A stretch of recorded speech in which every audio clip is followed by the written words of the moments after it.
हे जे ऑपरेशन परिवर्तनमध्ये हे जे हं. दारू विकणारे लोकं आहेत किंवा त्या लोकांना आपण एखाद दुसऱ्या धंद्यात आणतो, की जिथे त्याचा इन्कम थोडा कमी असेल. हं.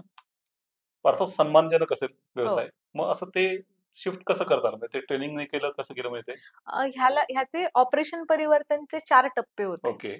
एक म्हणजे आमच्या लक्षात आलं सुरुवातीला, की हं. पास्ट 10 इयर्सचा आम्ही अभ्यास केला, की शेकडो रेड्स पोलिसांच्या झालेल्या आहेत. बरोबर आहे. भरपूर मुद्देमाल डिस्ट्रॉय झालेला आहे. भरपूर लोक अटक झालेले आहेत. चार्जशीट टाकले गेलेले आहेत. ओके.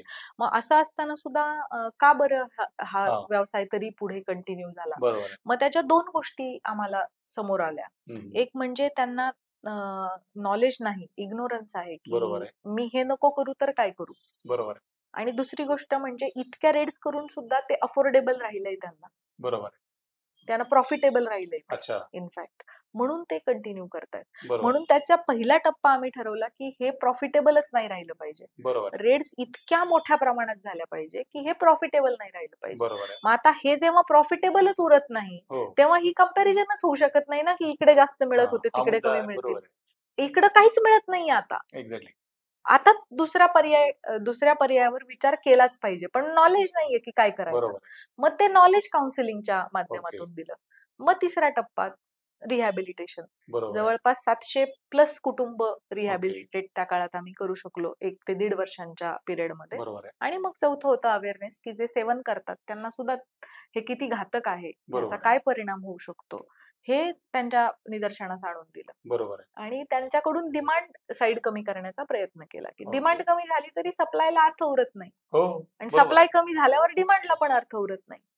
आणि मुळात प्रॉफिटच बंद झाल्यानंतर कंपॅरिझनच होऊ शकत नाही, की बरोबर आधी आहे. काय होतं आणि नंतर काय. बरोबर आहे. आणि नंतर जेव्हा ते या व्यवसायांमध्ये आले, हं. नवीन व्यवसायांमध्ये आले आणि त्यावेळेला पहिल्यांदा त्यांना म्हणजे रिस्पेक्टफुल त्यांना वागवलं गेलं. बरोबर आहे. आणि मग त्यांना पहिल्यांदा त्या गोष्टीची चव कळली, की बरोबर अच्छा आहे. समाज असाही वागतो. बरोबर. आणि मग त्यांनाही महत्त्व पटत गेलं त्या ओके. गोष्टीचं, की आपल्या फॅमिलीला फ्युचर आहे. आपली मुलं अधिक चांगलं शिकू शकतात. बरोबर आहे. ती या व्यवसायात येणार नाहीत. बरोबर त्यामुळे आहे. इट वाज नॉट ओन्ली अबाउट की हा ईझी मनी होता, त्याचा क्वांटम किती होता आणि आता क्वांटम किती आहे. एक्झॅक्टली. त्यांना इतरही गोष्टी दिसायला लागल्या, बरोबर आहे. की गावाने आपल्याला स्वीकारलं. बरोबर. लग्न कार्यांमध्ये आपल्याला इन्व्हिटेशन्स यायला लागले. बरोबर आहे. आपल्या मुलांच्या शिक्षणाची दारं उघडी झाली. एक्झॅक्टली. त्यांना सन्मानजनक वागणूक त्यांच्या शाळेत मिळायला लागली. बरोबर आहे. आपण नवीन ठिकाणी शिफ्ट झालो तर पोलीस आपलं कौतुक करायला लागले. ज्यांना बघून आपण पळायचो. बरोबर आहे. घरी येत नसायचो 8-8, 10-10 दिवस. बरोबर आहे. ते आपल्या घरी येतात, चहा पितात. बरोबर आहे. आपल्याला काय हवं नको विचारतात. सो बरोबर ह्या आहे. सगळ्या गोष्टींचं एक्सपोजर त्यांना मिळाल्यानंतर बरोबर आहे. अर्थात पुन्हा याच्यामध्ये परत जाण्याची शक्यता असतेच हं, आणि हं. त्यामुळेच कन्सिस्टन्सीला खूप महत्त्व आहे. बरोबर आहे.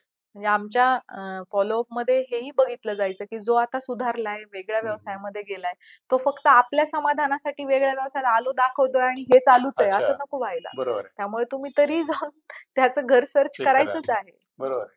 त्याच्या घरी चहा प्यायचाच आहे आणि त्याचा वास खूप उग्र असतो. म्हणजे ते हो. आहे घरात आणि तुम्हाला जाणवणार नाही असं होत असं होत नाही. नाही. असं होत नाही. त्याचा अर्धा-अर्धा, 1-1 किलोमीटरवरनं भट्टीचा स्मेल बापरे! येतो. अच्छा. त्यामुळे असं होत नाही, की तुम्ही जाऊन आलात, चहा घेऊन आलात आणि घरात होतं पण तुम्हाला कळलं नाही. दॅट बरोबर आहे. Never happens. Exactly. If it is happening, you will come to know about it. Okay.